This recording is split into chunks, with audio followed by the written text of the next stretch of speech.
For 60 years, Earth had done everything the Council asked. The fleet was folded, launch rights were surrendered, and the last orbital weapon platform was disassembled under the sterile lights of a neutral inspection team.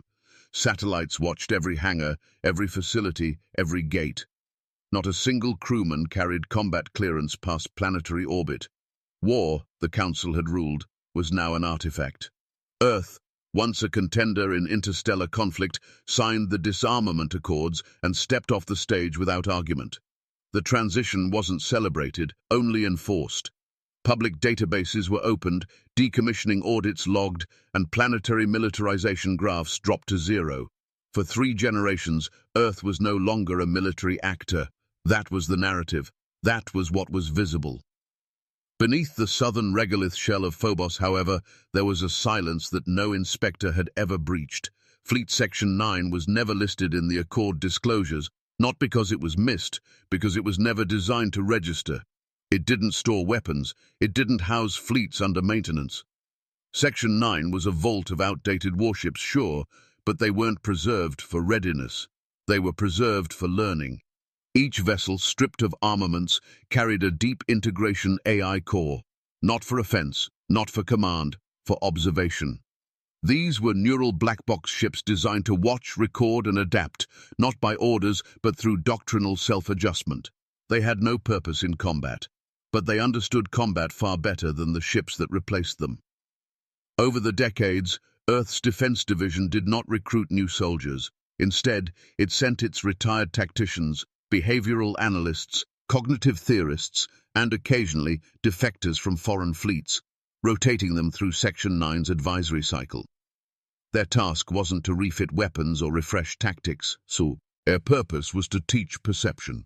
Every engagement recorded, every Council doctrine shift, every new targeting heuristic developed across the galaxy, Section 9's ships ingested all of it. What emerged wasn't a fleet, it was a behavioral archive of conflict logic. When stripped of weapons, these ships didn't become useless. They became invisible, unpredictable, and ultimately incompatible with any standard military model in the modern galaxy. That made them valuable, and it made them dangerous. Rear Admiral Joran Vale had once overseen Earth's last kinetic fleet engagement, an incident near the Sullivan Fracture decades ago that earned him 3 commendations and a retirement order all in the same year. He hadn't worn a uniform in 25 years. He lived off-grid by choice, refused all commentary on Earth's military decline, and quietly oversaw independent studies on legacy battlefield heuristics for obsolete AI systems. He was not supposed to be recalled, not unless the Council's assurances of peace failed to protect Earth's corridors, not unless every channel of diplomacy collapsed into pretextual denial, and not unless Earth had no other option but to activate a protocol that, for legal reasons, was never actually deactivated. That day arrived when a Cyrex trade faction blockaded the Archelon corridor. Archelon wasn't Earth territory, but it was Earth's access route to over 40 famine-struck colonies operating under independent terraforming alliances. Humanitarian aid passed through it constantly, unarmed convoys carrying grain, medicine, and industrial heat bricks to colony clusters Earth could not legally defend, but could not morally abandon. When the Cyrex confluence seized the corridor under a mineral rights claim and rerouted traffic through their customs orbitals, Earth petitioned the Council. The request was simple: allow Earth to escort its own aid convoys through the corridor with verified tracking and non-military compliance vessels. The response came in the form of a 12-member denial. Earth's military capacity was deemed functionally inactive. Therefore, any escort, even symbolic, was an implied escalation. Earth's delegation was thanked, dismissed, and advised to await corridor clearance via Cyrex processing. Vale's summons came not through military channel, but from a private diplomatic courier routed through Earth's orbital archive network. No address, no introduction. Just a black-sealed physical case containing a single data drive and a 6-word instruction etched in old Terran Defense sigil script. Activate Section 9. Execute Operation Mirrorwake. Vale didn't ask for clarification. He didn't call in aides or consult protocols. He knew the context, and he knew the architecture. Mirrorwake wasn't a fleet movement plan. It was an execution condition for a contingency protocol that could only be justified by humanitarian obstruction and council indifference. It was not a strategy of force.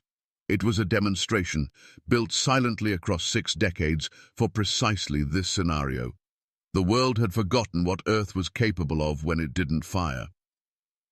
Vale arrived at the Phobos intake station via a diplomatic skimmer. No flags, no escort. The entrance bore no insignia, and the transit key required 4 simultaneous biological verifications, none of which had been used in over 30 years.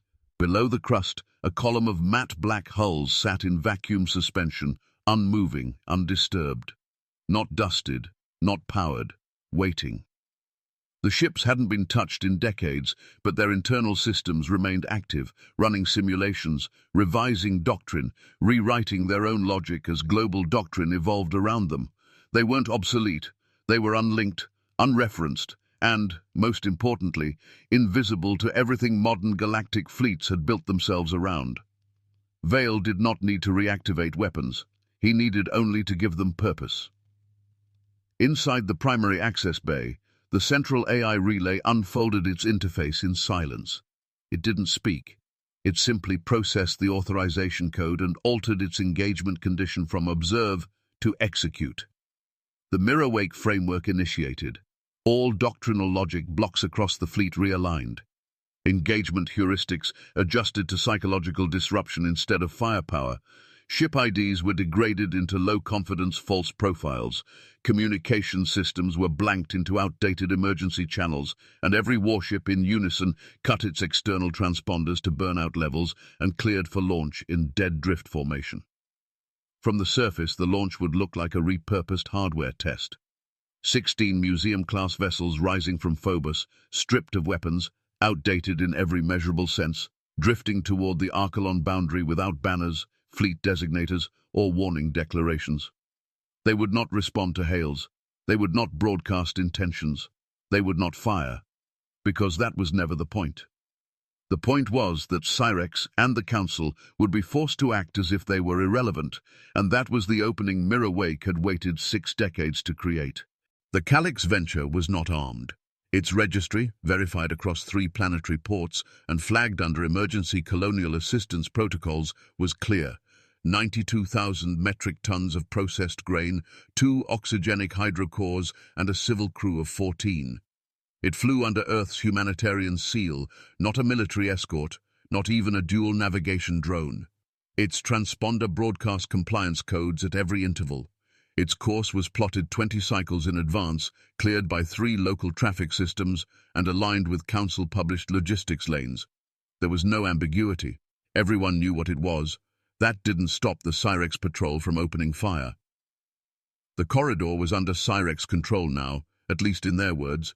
They had seized the Archelon drift point with the argument that phase-stabilized minerals beneath the Lixian shelf gave them legal claim to enforce tariff authority. The Council hadn't endorsed the claim, but they hadn't blocked it either. And so Cyrex began detaining ships, rerouting cargo for inspection, and demanding security compliance fees in amounts large enough to bankrupt minor colony groups. Most ships complied. A few turned back. Earth didn't.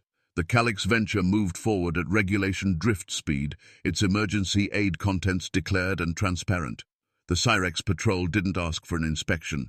It transmitted a single warning burst. Unidentified deviation from traffic path. 28 seconds later, a burst of directed energy fire vaporized half the cargo bay, killing 9 of the 14 crew instantly. The vessel folded in on itself and broke apart near the corridor spine. The fragments didn't reach their destination. They burned out and drifted quiet. Council observers noted the incident. A small press line appeared beneath the traffic alert feeds, stating that Earth's vessel had violated temporary stabilization procedures. The phrase "FAE-led navigational compliance" was repeated 4 times. No emergency session was called. No formal investigation was launched. Earth issued no response, not to the Council, not to Cyrex, not to the families of the crew. Not a single broadcast, public or encrypted, emerged from Earth for the next 48 hours. Council analysts interpreted it as resignation, a brief flicker of defiance snuffed by logistical reality. One less corridor player, one less complication in the new mineral stabilization doctrine. That interpretation didn't last. While the Council speculated, Earth's orbital infrastructure began systematically severing its network permissions. Diplomatic terminals were placed in offline maintenance modes. Subspace address codes were wiped from planetary registries. No warnings, no passive signal delays, just absence. Earth had gone dark. It wasn't a communications glitch, it was a reset. Every channel required to file a council protest, open a motion of censure, or even lodge a formal humanitarian loss claim was shut. Quietly, completely, without spectacle. What no one saw, not even Earth's own civilian networks, was what was happening underneath Phobos. Inside the sealed regolith vault, 16 launch cradles came alive for the first time in decades. Atmosphere remained unchanged, systems unpressurized. No signals were broadcast. But the internal logic cores of Fleet Section 9 spun into new behavior states, executing mirror-wake at full doctrinal capacity.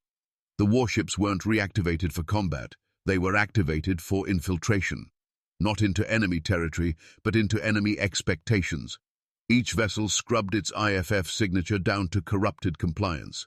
The drives spun up to legacy tolerances, slow, easily trackable, deliberately underpowered. Navigation lights were degraded, hull polish left as is. These weren't ships designed to project threat, they were BUs, to be dismissed. At launch, no one on Phobos spoke. The hangar operators didn't cheer, the AI terminals didn't announce. Section 9 had always been beyond broadcast. The 16 warships lifted in staggered drift, unmanned in any traditional sense. Each vessel was helmed by its adaptive AI cluster, decades of passive war evolution compressed into navigation algorithms, sensor simulation modules, and cognition profiling loops. Their task wasn't to fight. Their task was to alter behavior, to pressure modern military systems into failing under their own assumptions, and that began with being mistaken for junk. By the time the fleet reached the edge of the Archelon corridor, Council traffic control flagged the movement as an Earth-based protest action. Internal documents used the phrase symbolic relic launch. One Cyrex analyst published a classified note calling the ships floating coffins with light shows. Public tracking systems showed no threat indicators. The vessels didn't respond to inquiry. They didn't acknowledge orders. They didn't ask for permission. They aligned into corridor formation and held position nose to nose in silence. The Cyrex fleet commander watching the screen was experienced. 46 years in active formation management, 8 successful orbital seizures, not one failed interdiction. He gave a warning order and flagged the incoming vessels for limited deterrence fire. A quick flash across the hulls, a signal that the corridor was under secured regulation. His second-in-command hesitated, suggesting the possibility of diplomatic fallout. But the commander overrode the hesitation. "They won't fire back," he said. "They can't." He wasn't wrong. The Earthships had no weapons. What he didn't understand was that they no longer needed them. The warning fire began. Not to destroy, just to signal ownership. Controlled bursts painted across the forward vector paths of the Earth vessels. The matte black hulls absorbed the hits with no active resistance, no deviation, no signal, no countermaneuver, just continued drift, slow, quiet, deliberate. That's when the first Cyrex formation node flickered. It was a minor glitch, less than 3 seconds of command relay delay between 2 patrol units. Then came another, and another. The formation's behavior models began reporting false positive identifications. Heat signatures mismatched, subsurface pings returned inverted. One patrol ship identified a friendly as hostile for 2 seconds, corrected, then repeated the error 30 seconds later. At first, command assumed signal contamination. Then they realized the problem wasn't external, it was interpretive. The Cyrex fleet had never been attacked, but it was already starting to fall apart. The commander ordered the fleet to tighten formation. A recalibration protocol was initiated. That protocol ran straight into the embedded behavioral scramblers the Earth vessels had already deployed, silent, non-invasive, and completely ignored by standard defense AI because they didn't count as intrusion. They counted as anomalies. And modern fleets weren't trained to respond to anomalies. They were trained to override them. That override caused a logic loop, and that loop was exactly what Mirrorwake was built to weaponize. The miscalculation was complete. The Cyrex fleet hadn't faced a military challenge, it had faced something worse, an incompatible system. And in their certainty that Earth had no force to wield, they failed to see the real danger. These weren't museum ships, these were weapons of perception, and the fleet had just opened fire on shadows that weren't supposed to move. The Earth ships did not move. No evasive action, no countermeasure deployment, no deviation from drift pattern. Their alignment remained absolute, nose forward, symmetrical and slow.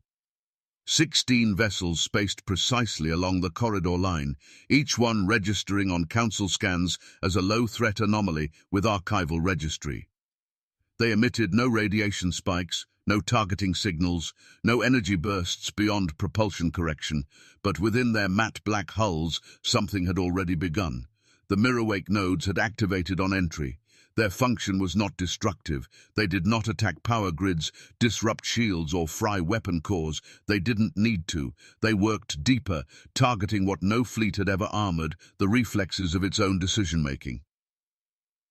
Each node began feeding behaviorally engineered distortion packets into standard traffic synchronization channels, packets built not to crash systems, but to introduce hesitation. A weapon lock might stall for 2 seconds. A formation realignment request would reroute to the wrong timing sequence. Sensor grids began reporting the wrong thermal bands, off by fractions, but just enough to make patterns look like threats. In high-speed fleet combat, perfection isn't optional. The smallest delay in a collective maneuver leads to correction. Correction creates contradiction. Contradiction breeds confusion. Mirrorwake didn't crash fleets, it let them undo themselves. The Cyrex command noticed the hesitation patterns first. 2 of their patrol units misinterpreted a drift correction maneuver as hostile flanking. Orders to hold were delayed due to a garbled sensor priority request that had been rerouted, seemingly by accident. Internal logs showed no breach, only fallback to archived response trees written decades ago and long since deprecated. Their own fleet AI began flagging units for self-check. Within the first hour, 6 ships had gone into caution mode revalidation, unable to confirm friend or foe profiles across the board. The patrol leader requested protocol escalation. Cyrex doctrine allowed for limited engagement authority in the presence of foreign aggression, even unarmed vessels, so long as operational hazard thresholds were met. The commander reviewed the data. From his view, the Earthships weren't firing, but they were causing operational hazard. The corridor had to remain under control. He issued a Level 1 escalation order, standard fire arcs, minimal yield, visual deterrence. The order was clean. The execution was not. 3 Cyrex cruisers opened fire on what they believed were the flanking elements of the Earth formation. Their targeting system, suffering a split-second lag from Mirrorwake node distortion, adjusted orientation to lock in compensatory fire. At that same moment, a 4th ship was attempting a lateral scan resynchronization and crossed the firing vector. The cruise AI flagged the path as clear, registered the friendly as a distortion echo, and fired. The impact took out the Cyrex ship's forward array. No one on the Earth side had moved, no one had fired, and now a Cyrex ship was listing sideways, venting coolant, its command bridge sealed under lockdown protocols. The incident triggered an automatic rollback of combat authorization across the Cyrex battle group. But the rollback encountered the same distortion seeds. Authority reversion attempts began bouncing across fragmented chains of command. No order stayed valid long enough to complete. One ship's AI refused a ceasefire code because the originating signal didn't match the checksum. Another reverted to an older doctrine tree and began treating sensor anomalies as stealth-based kinetic probes. The Cyrex commander tried to reassert control manually. His override access froze mid-sequence, not because of enemy jamming, because the system had flagged him as compromised due to procedural loopback, a result of Mirrorwake nodes triggering harmless but unresolvable conditional contradictions. The fleet began to panic, not visibly, not all at once, but internally their systems no longer trusted their inputs. Each ship attempting to restore autonomy began treating incoming fleet data as suspect. Their formations fragmented, not spatially, but logically. One cruiser began isolating its targeting data for independent verification. Another refused fleet-wide updates, locking its internal AI into a defensive loop. A third ran full system quarantine, refusing all external orders. Admiral Vale, watching from a remote observation feed buried beneath Earth's primary relay net, gave a single instruction. Maintain drift. Record continuously. No deviation. The order passed silently through the Earth formation. The ships did not acknowledge. They didn't have to. Their doctrine was set. Adaptation now belonged to the enemy. Across the galaxy, Council relay channels began to light up. The diplomatic chatter grew thicker with every passing minute. Representatives from multiple blocks demanded clarification. Was Earth violating disarmament agreements? Was Cyrex engaging a passive vessel group under unlawful pretense? Was this a rogue operation or a sanctioned deployment? And most importantly, were weapons involved? The answer, frustratingly for everyone watching, was no. Earth had not fired, the Cyrex fleet had not been attacked, but their systems were unraveling under pressure not designed to break them, but to confuse them. Mirrorwake wasn't a weapon in the traditional sense, it was a strategic inversion, a way to turn adaptation itself into the point of failure. The modern Galactic fleet was designed to adjust, predict, and correct. Mirrorwake flooded those systems with just enough irregularity that every adjustment became self-undermining. That kind of error wasn't in any training simulation, not for Cyrex, not for anyone. Council emergency sessions stalled to act against the Earth. They needed proof of intent. But Earth had issued no declaration, activated no combat systems, violated no known treaties. The ships were not registered as military assets. They carried no flagged crew. Even the launch logs from Phobos listed them under Archival Drift Correction Initiative. And yet, as Cyrex command collapsed into confusion, no one could deny what was happening. Something was working inside those ships, something invisible to conventional war metrics. And as it turned out, that made it all the more terrifying. The real shift didn't come from the ships. It came from the silence. In a theater dominated by flair, firepower, and declarations of strength, Earth's formation just floated, motionless, expressionless, waiting. It had already planted the seeds of collapse, and now it watched them grow. That was Operation Mirrorwake, not a show of force, but a demonstration of what happened when force lost its definition, when the enemy's own systems became the battlefield. And Earth didn't even need to show up. Their presence had already rewritten the rules. Cyrex Command was no longer operating as a fleet. It was operating as a collection of isolated vessels, each trying in vain to confirm the reliability of the others. Coordination had collapsed into suspicion. The standard combat formation algorithms were degrading, reverting from synchronized group logic into outdated node defense heuristics. Ships that had been designed to operate in shared autonomy were now struggling to process contradictory directives. Orders to hold, signals to fire, flags to isolate, and echoes of self-check pings that never resolved. The Cyrex command cruiser, Nerax Volant, sat at the center of the chaos, its override core warming under manual authorization for the first time in 17 years. The fleet commander issued the order, full-tier override, tactical reset across all units. The override sequence was ancient by modern war standards, never designed to withstand infiltration, because in theory it couldn't be intercepted.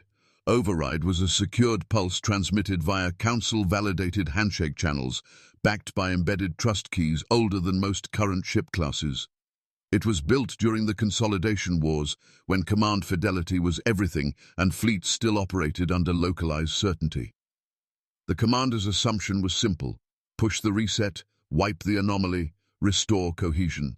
He never considered the possibility that someone else could respond first. The signal burst out, clean, authenticated, verified by Council standard relay protocols still embedded in fleet AI cores across the corridor. As expected, every Cyrex ship began to pause, waiting for override instructions. That pause was all the Resolute needed. Buried deep within Earth's line, the Resolute was the oldest ship in Section 9. Its hull was battle-worn before most of the modern fleets even existed. It had never been refitted because its value wasn't in its armor or weaponry, it was in its handshake matrix. The Resolute's handshake system was a direct match for the oldest Council override layers.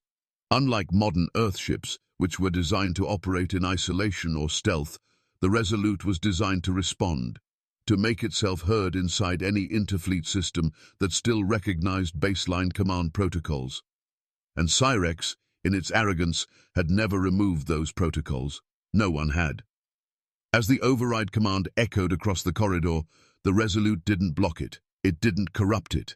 That would have triggered security failsafes. Instead, it answered, with a mirrored response that looked indistinguishable from the original. The Resolute mimicked the structure of Cyrex's failsafe logic and returned the override with a modified payload, a procedural loop that embedded itself inside the fleet's confidence validator. It didn't issue new orders. It simply told the ships to reassess each other based on internal threat probabilities that had been subtly nudged upward. And because the command came from a source indistinguishable from their own cruiser, they accepted it. The loop executed perfectly. One by one, the Cyrex ships began to flag inconsistencies in their neighbors' behavior. Not external scans, not sensor anomalies, behavior. Hesitation where there shouldn't have been. Drift pattern imperfections. Signal tone distortion. All minor, all subtle, all enough to trigger preemptive quarantine routines built into every fleet AI system since the mechline infiltration.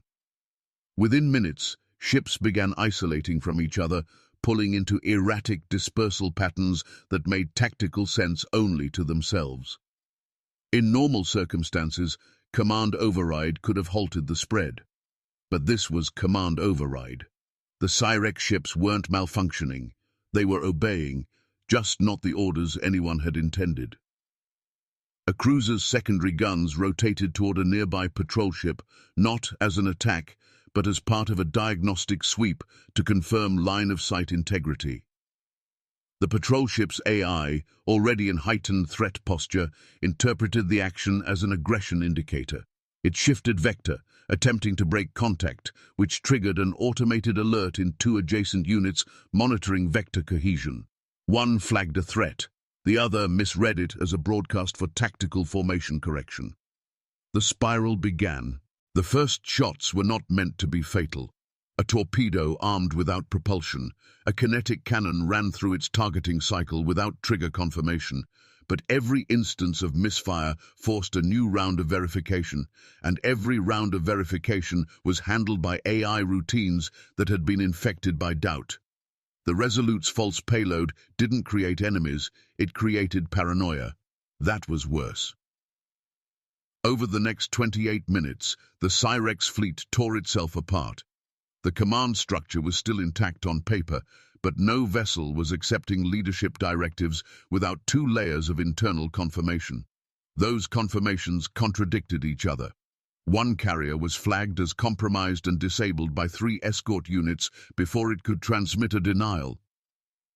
Another patrol ship launched an electronic pulse to scatter what it believed were stealth pods, disabling its own communications relay and those of 2 nearby allies. The logic of war collapsed, not through attack, but through fear of deviation. Earth hadn't fired, Earth hadn't even spoken, but its silence had already won the engagement. From the center of the formation, the Resolute ceased all transmissions once the loop had completed. It had done what it was built to do, deliver history as a weapon. Cyrex's fleet, in its reliance on unchallenged superiority, had never considered that someone might preserve the very vulnerabilities they'd long abandoned. The protocol the Resolute used wasn't new, it was ancient. So old it had become invisible, that was its strength. The Earthships continued their silent drift. No reconfiguration, no response to the carnage unraveling across from them, no celebration. Their task wasn't combat, it was comprehension. Mirrorwake had succeeded not by winning a fight, but by revealing that the Cyrex fleet no longer knew how to think without certainty. That made them fragile. That made them predictable. And now, it made them broken. By the time the override loop decayed naturally, its echo patterns terminating after full execution. The Cyrex battle group was in ruin. 3 capital ships were disabled, dozens of vessels had entered lockdown, and command authority had effectively dissolved. Orders were still being issued, but no one trusted them. The network had survived the engagement, but not the doubt, and once doubt infects a fleet, no doctrine can purge it clean. The corridor fell into an unnatural quiet, not because the battle was over, because it had never begun. The Cyrex command cruiser, still operational but surrounded by silence, powered down its override systems. No new instructions were issued. The commander sat alone in the dark of the bridge, staring at vessels he could no longer command, at a formation he no longer recognized. Across from him, the Earth ships floated, still, unmoved, unarmed. He finally understood. He hadn't lost to a fleet. He had lost to memory. The Council could no longer dismiss the situation as an unfortunate misunderstanding. With Cyrex forces imploding, 3 carriers out of commission, and civilian trade networks collapsing into rerouted chaos, the diplomatic illusion shattered. Earth, without firing a single weapon, had neutralized a dominant fleet formation and frozen a strategic corridor. The chatter turned panicked. Emergency meetings shifted from analysis to preemptive mitigation. Fleet commanders from the Drekel Union, the Van Coalition, and the Etras Syndicate convened with a singular objective: stabilization through mediation. If Earth would not explain itself and Cyrex could no longer coordinate, then outside enforcement would re-establish balance. Mediation fleets were launched within hours. Their purpose was not combat, it was presence. A show of interstellar control, a reminder that no single world could dictate terms by silence alone. But Earth had never intended to dictate terms, it had only intended to preserve them. Admiral Joran Vale stood in the subterranean core of Earth's northern defense relay, his hand resting on a hardened biometric plate that hadn't been touched in 80 years. No one had spoken to him since Mirrorwake had initiated. No Earth official had issued him further orders. That was the design. Once the humanitarian convoy was lost and Council channels refused action, authority reverted to dormant status, Cold War-era defense contingencies embedded not in law but in systems built before the Council had even existed. What Vale was about to do hadn't been activated in generations. Most believed it had been dismantled, its components cannibalized for inert archive stations. But Earth had never dismantled Cold Vault Protocol Sigma. It had buried it beneath miles of treaty paperwork, data classification obfuscations, and false geological surveys. And now, the gate system hidden beneath Phobos began to hum to life. Beneath the regolith of Mars' battered moon, deep cradles of dormant infrastructure, once thought to be geological anomalies, rotated and unfolded in dead silence. These were null gate anchors, relics from a time when space warfare wasn't about energy shields or formation logic, but about space denial and enforced blindness. Each anchor emitted a field designed to erase modern ship systems, not through force, but through incompatibility. The null field wasn't an attack. It was a cancellation, tuned specifically to the frequency band dependencies of AI-reliant neural navigation systems. It made modern ships forget how to move. The first Council mediation vessel reached the outer corridor boundary. A Van-class diplomatic ship with full shield redundancy and a crew trained in conflict de-escalation entered what should have been a stable zone. At first, nothing unusual occurred. A ship's sensors recorded the remains of the Cyrex formation, adrift, fractured, disoriented.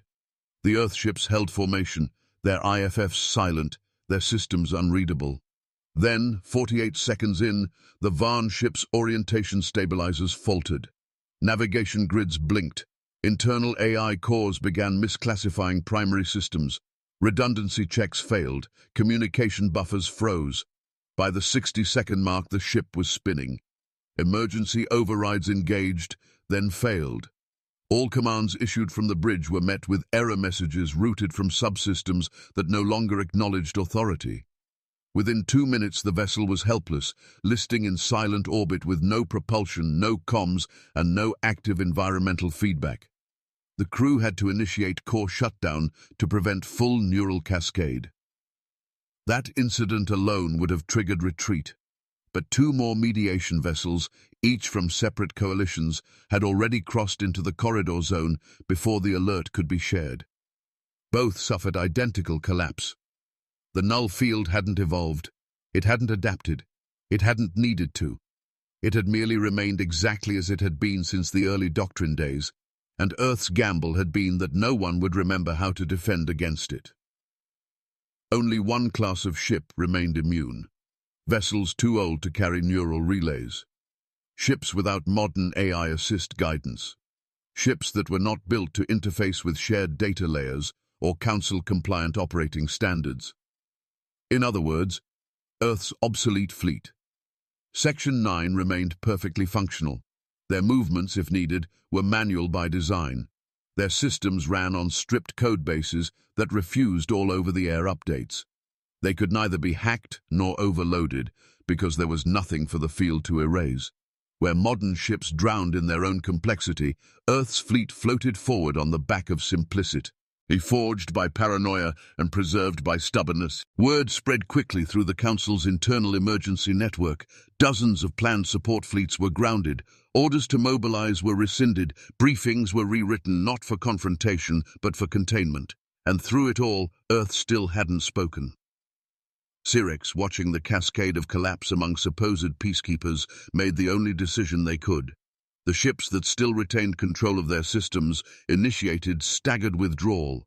Most didn't wait for orders. They simply vectored away from the corridor and powered down weapons to passive standby. The commanders weren't issuing surrender protocols. They weren't broadcasting apologies. They were just leaving. Not because they had lost a battle, but because they had no battlefield left to navigate. And the Earth ships? They did not pursue.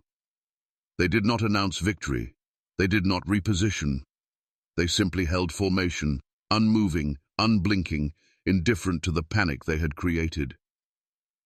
Admiral Vale remained inside Earth's secure relay station, watching sensor readouts and trajectory decay charts with the same stillness he'd carried since Phobos opened its cradle. He made no calls. He summoned no fleets. He gave no final speech. Because nothing needed to be said. The silence had already explained everything. Earth's fleet had not fired a single round, but every modern ship that entered the corridor had surrendered its systems to architecture it no longer understood. Earth didn't win by force. It won by remembering, and in doing so, it reminded the galaxy of something far older than treaties, weapons, or alliances. What you bury can still function, what you archive can still defend, and what you forget can still awaken. The corridor stabilized, but the silence remained. Earth issued no declaration of success, no diplomatic overture, no request for recognition. The warships of Section 9 completed the drift cycle, holding formation for precisely 16 hours before vectoring away without commentary. One by one, they peeled from the corridor spine and accelerated toward Phobos, returning to the vault without fanfare, without escort, without delay. Their matte black hulls showed no damage. Their data arrays had recorded everything. Their mission had concluded not with conquest or tribute, but with something far older, far colder. Proof. Syrex filed no formal surrender. They did not need to. Their ships had retreated. Their formation was dissolved. Their control of the corridor, unchallenged by force, had been erased by consequence.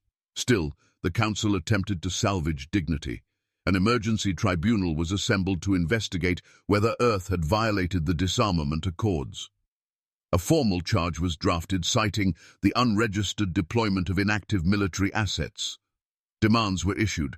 Earth must explain the launch, the disruption, the technological anomalies. Earth's response arrived as a single data package delivered through the Council's neutral relay system. It contained the full sensor feed from the Calyx Venture's last moments. Audio confirmed its humanitarian status. Telemetry confirmed Syrex engagement without warning. There were no enhancements, no commentary, just time-stamped, unedited footage of a civilian ship being destroyed while following its assigned lane. Attached to the footage was another set of files, shortened logs from the Mirrorwake sequence, stripped of classified elements, showing precisely what the Earth ships had done. No weapons fired, no navigation breaches, no communication initiated. And yet, the Cyrex fleet had collapsed. The package was complete with a final message, not from a diplomat, not from Earth's Executive Council, but from Rear Admiral Joran Vale. He addressed the tribunal remotely, appearing only once in a sealed recording.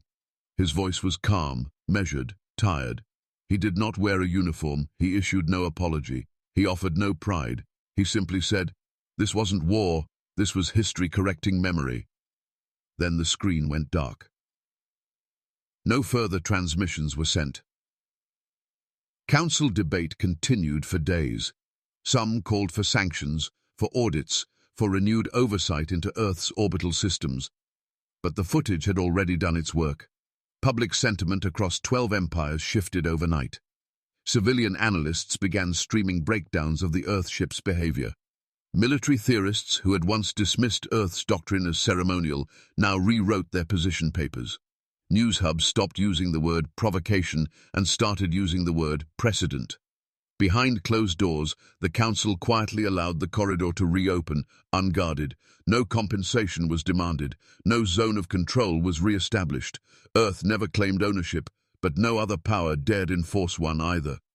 Fleet Section 9 returned to its vault beneath Phobos and was resealed with no media coverage, no ceremony, no monument. The world moved on as if the event had never happened. Earth's public networks did not report it. No war memorials were erected. The ships did not enter parade circuits or museum archives. They returned to what they had always been, silent observers of a galaxy that once told them they were obsolete. But the galaxy remembered. Within weeks, war colleges across 12 empires quietly updated their strategic doctrine modules. Simulation modules were patched. Doctrine branches were modified. New scenario templates were created, not centered on kinetic exchange, not even focused on asymmetric warfare. Instead, they focused on failure points.